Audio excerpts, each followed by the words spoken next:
देखी भैया, एक जानी के पति 5 साल से प्रदेश में बारे, हर साल वादा कर के वो फेल करते रहे। ये बेरी के नवरात्र में वो कैसे कहते रही, आई सभी गीत के माध्यम से सुनी सके। तनिको नाही काहे बुझाला सैया तहरा हो, तनिको नाही काहे बुझाला सैया तहरा हो। अइला ना परदेस से राजा आ गइल दशहरा हो, अइला ना परदेस से राजा आ गइल दशहरा हो।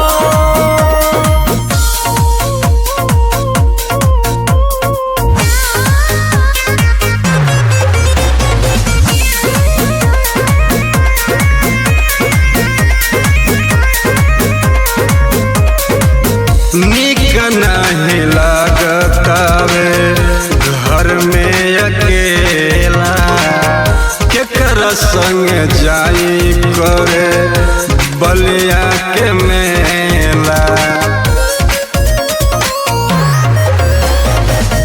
नीक नहीं लागतावे घर में अकेला, केकर संग जाई करे सिकंदरपुर के मेला।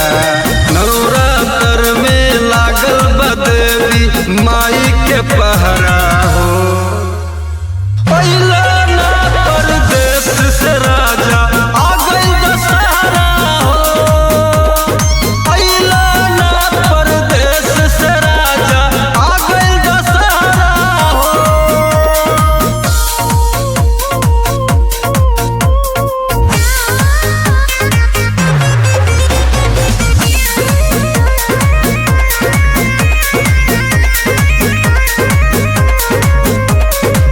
वादा करके गइल कि हम आइब दशहरा में, लागे झुराई गइल कवनों से बहरा में।